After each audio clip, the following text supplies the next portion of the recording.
Hey guys, मैं आज आपको बताऊंगा कि जैम कैसे डाउनलोड करना है। ठीक है, तो सिंपली आपको जैम सर्च करना है।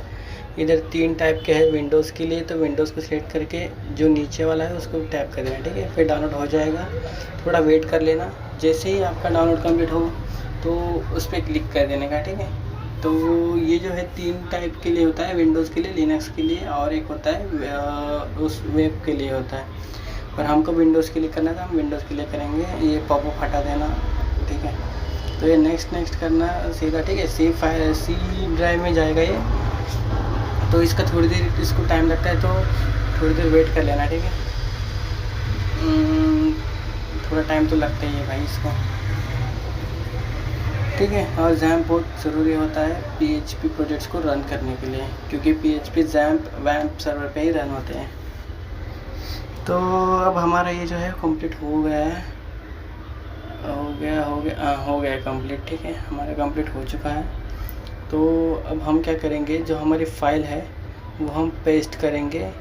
ये देखिए, आप देख सकते हैं लोकल डिस्क सी में, जैम में जाके, htdocs में जाके उधर फाइल सेव करना है, और इधर जो हमारा डाटा लेना है। ठीक है, ब्राउज़र खोल लेना जो तुमको पसंद हो, फिर उधर सर्च करना है। ठीक है, PHP my admin करके सर्च कर देना उधर। अरे यार, गलती से वो पेस्ट हो गया। ठीक है, PHP my admin। हाँ, तो ये सर्च करने के बाद फिर आपको नीचे आना है, स्क्रॉल करने के बाद इस पर क्लिक करना है, फिर ये फर्स्ट लिंक जो है उस पर ही क्लिक करना है। अरे ये देखिए, ये आपका अगर ऐसा प्रॉब्लम होगा तो सीधा समझ लीजिए आपने कंट्रोल पैनल चालू नहीं किया। तो कंट्रोल पैनल चालू कर देंगे, फिर हमें 2 सर्वर ही चालू करने हैं, Apache और MySQL। तो इसके लिए MySQL सर्वर लगता है। ठीक है, तो ये देखो अब चालू हो गया। सिंपली हमें डाटाबेस पे क्लिक करना है, हमें डाटाबेस का नेम जो है वहाँ पे पेस्ट करना है, जो हमने कॉपी किया था अपने प्रोजेक्ट का, क्रिएट कर देना है। उसके बाद सिंपली इंपोर्ट के ऑप्शन पे दबाएंगे, फिर उधर फाइल चूज़ करने का ऑप्शन है, इस पर क्लिक करना है। फिर हमारा जो ड्राइव में फ़ोल्डर था, सी ड्राइव में जाएंगे हम। एक मिनट, कहा गया, हाँ ये देखो, सी ड्राइव में जैम्प में जाएंगे। जैम्प में htdocs में हमारी फ़ाइल है व्हीकल पार्किंग करके, उसमें जाएंगे। फिर डाटाबेस फाइल में जाएंगे और फिर वो फाइल इंपोर्ट कर देंगे, डाटाबेस की कर दी। फिर नीचे स्क्रॉल करेंगे तो आपको इंपोर्ट बटन दिखेगा।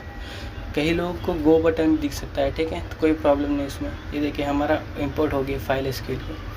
तो सीधा हमको टाइप करना है HTTPS localhost करके, ये इसका जो है वेब एड्रेस है। ठीक है, HTTP localhost, और उसके बाद जो आपके फ़ाइल का नाम है वो, और जो अपना मेन जो फाइल है ना उसका नाम डाल देना। जैसे मेरे में देखो इंडेक्स फाइल है मेन, तो मैं वो डाल दूँगा।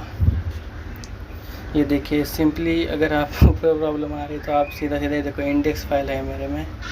ये देखिए, ये इंडेक्स फाइल है। ये फाइल जो है वो मेन फाइल है। तो इधर डालने का हमको, पहले हम फाइल का नेम डालेंगे व्हीकल पार्किंग। अरे इससे अच्छा, आप टाइप करने से अच्छा आप कॉपी कर लो। ठीक है, सीधा नेम को कॉपी कर लो, क्योंकि अगर एक भी अगर आपने अगर उधर कुछ जो सिंबल से वो लगाया है तो उसको परफेक्ट चाहिए। ठीक है, वो बड़ा छोटा नहीं चाहिए उसको, सब अगर छोटा है तो छोटा ही रहने दो। जैसा है कॉपी करके उसमें सीधा पेस्ट कर दो। ठीक है, ये अरे नाम नहीं कॉपी हुआ था, ये अब मैं कॉपी कर लिया मैंने। अरे यार, ये क्या ओपन हो रहा है। ठीक है, हाँ, तो आ गए हम, इधर कॉपी कर दिया। फिर ये डैश डाल देने का, और फिर सिंपली index.php जो हमारी मेन फाइल है, एंटर मार देंगे। ये है हमारी इंटरफेस। तो इसमें हमको लॉगिन करना है। ऊपर एडमिन है, जो पासवर्ड हम डालेंगे, और जो नीचे का पासवर्ड है वो है password @123। ठीक है, password @123, और P जो है वो P कैपिटल रख देना। ठीक है, सिंपली लॉगिन कर लेंगे। ये हमारा डैशबोर्ड है, तो आप देख लीजिए कैसा लग रहा है आपको। और इसका जो फाइल का जो लिंक है, फाइल जो है वो हमारे टेलीग्राम चैनल पे है। तो मैंने टेलीग्राम चैनल की जो ट्रैजेक्टरी है वो मैंने अपने डिस्क्रिप्शन में दे दी है, आप चेकआउट कर सकते हैं। Thank you, bye bye, thank you for watching.